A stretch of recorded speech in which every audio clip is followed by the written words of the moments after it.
हो गया। दोस्तों, प्लेन हवा में टूटना शुरू हो गया। जूलियन अपनी सीट पर बैठी हुई थी। उसकी सीट रो प्लेन से अलग हो गई और फिर वो आसमान।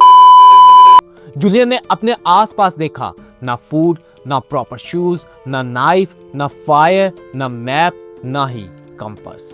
बस इंजरीज, थकान, शोक और एक एंडलेस जंगल।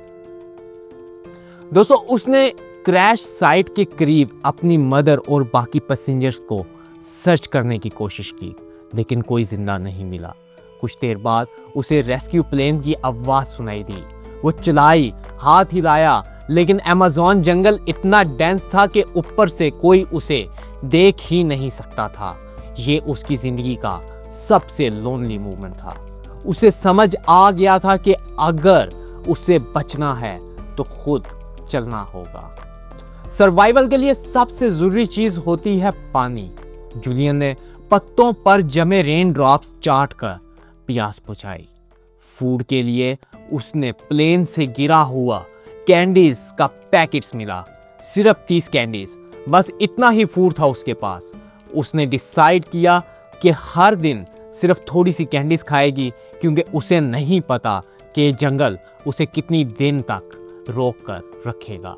और सबसे इंपॉर्टेंट सवाल था, किस डायरेक्शन में जाना है। अमेज़न जंगल में रैंडम डायरेक्शन चूज करना डेथ सेंटेंस हो सकता है। तब जूलियन को अपने फादर की बात याद आई, अगर जंगल में खो जाओ, फ्लोइंग वाटर फॉलो करो। छोटी स्ट्रीम तुम्हें बड़ी स्ट्रीम तक ले जाएगी, बड़ी स्ट्रीम तुम्हें रिवर तक ले आएगी, और रिवर के पास कभी ना कभी ह्यूमन सेटलमेंट मिल सकती है। दोस्तों, जूलियन ने एक छोटी सी वाटर स्ट्रीम देखी और उसने फैसला किया कि बस पानी फॉलो करना है। ये उसका कंपास है, यही उसका मैप है और यही उसकी होप है। जंगल में दिन मुश्किल था, लेकिन रात उसे भी ज्यादा डेंजरस थी। रात को जंगल की आवाजें बदल जाती हैं, इंसेक्ट्स ज्यादा लाउड हो जाते हैं, एनिमल्स मूव करना शुरू कर देते हैं, हर लीफ की आवाज डर पैदा करती है। जूलियन ने एक रिलेटिवली सेफ जगह ढूंढी।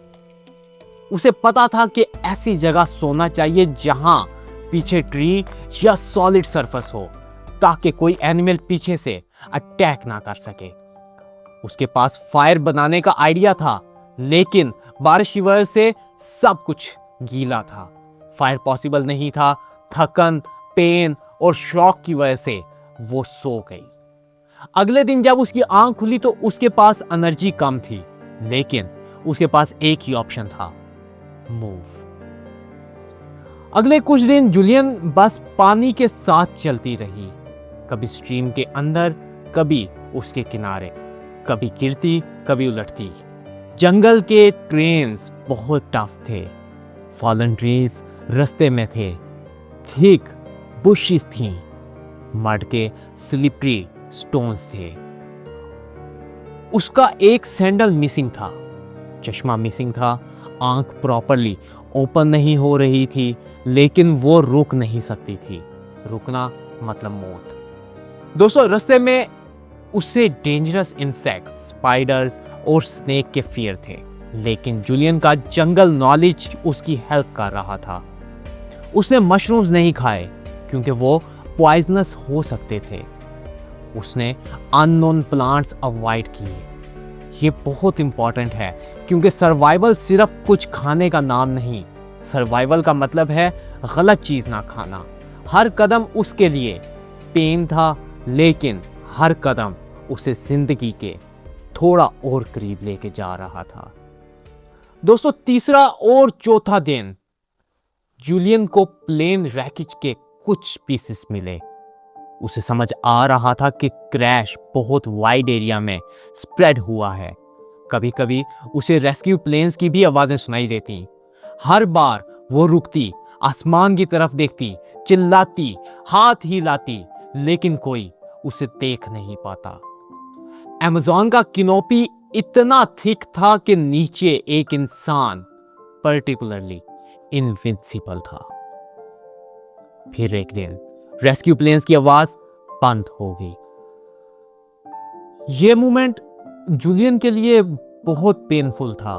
उसे समझ आ गया कि सर्च ऑपरेशन शायद खत्म हो चुका है, अब कोई नहीं आ रहा। वो टूटने लगी, लेकिन फिर उसे अपने फादर की बात याद आई, रिवर फॉलो करो, रिवर के पास लोग मिलेंगे, और वो फिर चल पड़ी। दोस्तों, कई दिन चलने के बाद छोटी स्ट्रीम बड़ी स्ट्रीम बन गई। फिर वो एक रिवर में मिलने लगी। जूलियन को पहली बार ओपन स्काई नजर आया। इतने दिन जंगल के नीचे चलने के बाद ओपन स्काई देखना एक ब्लेसिंग्स था। लेकिन रिवर के पास भी कोई इंसान नहीं था। वो कुछ देर बैठी, उसका जहन में एक सवाल था, क्या मैं कभी बच पाऊंगी? लेकिन फिर उसे रिवर के साथ मूव करना कंटिन्यू किया। अब वो कभी रिवर के किनारे चलती, कभी पानी में फ्लोट करती। ये डेंजरस था, लेकिन वॉकिंग से एनर्जी बहुत कंज्यूम हो रही थी। रिवर का फ्लो उसे आगे ले जा सकता था। उसके पास फूड खत्म हो चुका था, सिर्फ पानी था। बॉडी वीक होती जा रही थी, माइंड हेलोसिनेट करने लगा था। कभी उसे घर की छत जैसी चीज दिखती, कभी चिकन की आवाज सुनाई देती, लेकिन वो रियल नहीं होता था। ये स्टार्विंग, पेन और एग्जॉर्शन का इफेक्ट था। जूलियन के वाउंड्स इन्फेक्टेड होने लगे। अमेज़न जंगल ह्यूमिड होता है, वाउंड्स ड्राई नहीं होते, इन्फेक्शन का रिस्क बहुत हाई होता है। उसके बाजू के जख्म में इंसेक्ट्स का लार्वा डेवलप हो गया। ये बहुत पेनफुल और डेंजरस सिचुएशन थी। उसके पास ना मेडिकेशन थी, ना बैंडेजेस, ना अल्कोहल और ना ही प्रॉपर टूल्स। लेकिन फिर भी वो चलती रही। ये वो पॉइंट था जहां ज्यादा लोग गिव अप कर देते हैं, लेकिन जूलियन का माइंड सिर्फ एक लाइन रिपीट कर रहा था, पानी फॉलो करते रहो। यही लाइन उसके सर्वाइवल के प्रेयर बन गई। 11वां दिन जूलियन ऑलमोस्ट कंप्लीटली वीक हो चुकी थी। उसके पास एनर्जी नहीं थी, फूड नहीं था, होप भी ऑलमोस्ट खत्म हो चुकी थी। फिर उसे रिवर के पास एक बोट नजर आई। पहले उसने सोचा कि शायद ये हेलोसिनेशन है। उसने आंखों को रगड़ा, बोट अब भी वहां थी। वो धीरे धीरे उसके पास गई, बोट को टच किया, और तब उसे यकीन हुआ कि ये रियल है। बोट के करीब एक छोटा सा पाथ ऊपर जा रहा था। जूलियन अपनी बची खुची ताकत के साथ ऊपर चढ़ती। वहां एक हट था, अंदर कोई नहीं था, लेकिन हट का मतलब था इंसान यहां आते हैं। यह सिविलाइजेशन का पहला साइन था। जूलियन ने डिसाइड किया कि अब मैं यहीं वेट करूंगी। शाम होने लगी। जूलियन हट के पास एग्जॉस्टेड कंडीशन में बैठी थी। तभी उसे आवाजें सुनाई दी। पहले उसे लगा कि शायद हेलोसिनेशन है, लेकिन फिर उसने 3 आदमियों को देखा। वो लोकल लोग थे। जब उन्होंने जूलियन को देखा तो वो भी डर गए। एक injured weak white girl Amazon जंगल के बीच फटे हुए कपड़ों में। उनके लिए ये सीन अनबिलीवेबल था।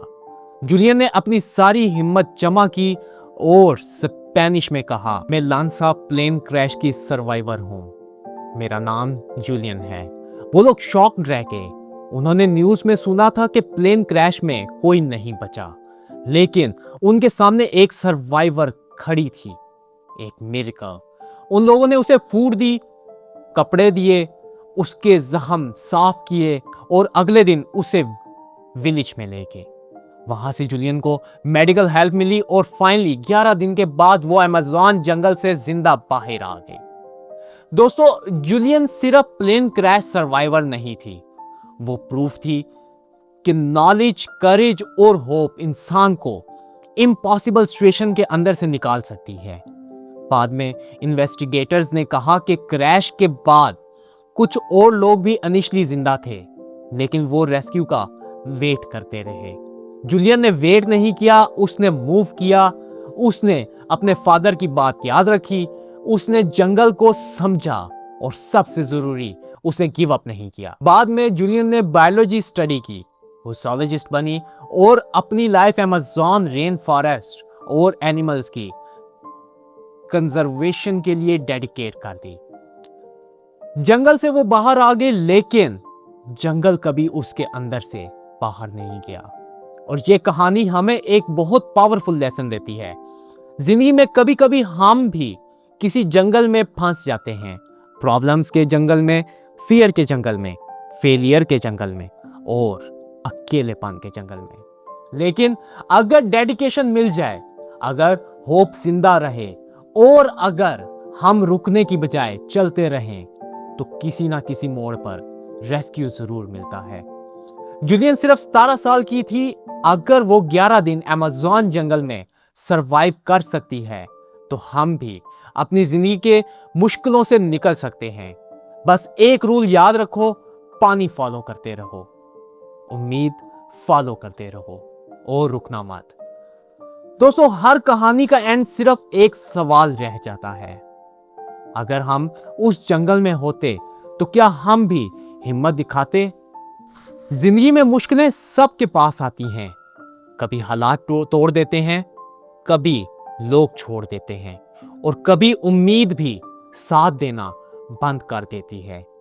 लेकिन याद रखें कि इंसान तब नहीं हारता जब वो गिरता है, इंसान तब हारता है जब वो उठना छोड़ देता है। आज की कहानी हमें ये सिखाती है कि जब तक सांस चल रही है, तब तक कहानी खत्म नहीं होती। अगर आपको ये वीडियो पसंद आए तो लाइक जरूर करें, अपने ओपिनियन कमेंट्स में लिखें और ब्रेन बज़ फैमिली का हिस्सा बनने के लिए चैनल को सब्सक्राइब कर लें। मैं हूं तलहा, मिलता हूं आपसे अगली वीडियो में किसी और टॉपिक, किसी और कहानी के साथ जो आपको सोचने पे मजबूर कर देगी। अपना ढेर सारा ख्याल रखें, मुझे दुआओं में याद रखें। अल्लाह हाफिज। पाकिस्तान जिंदाबाद।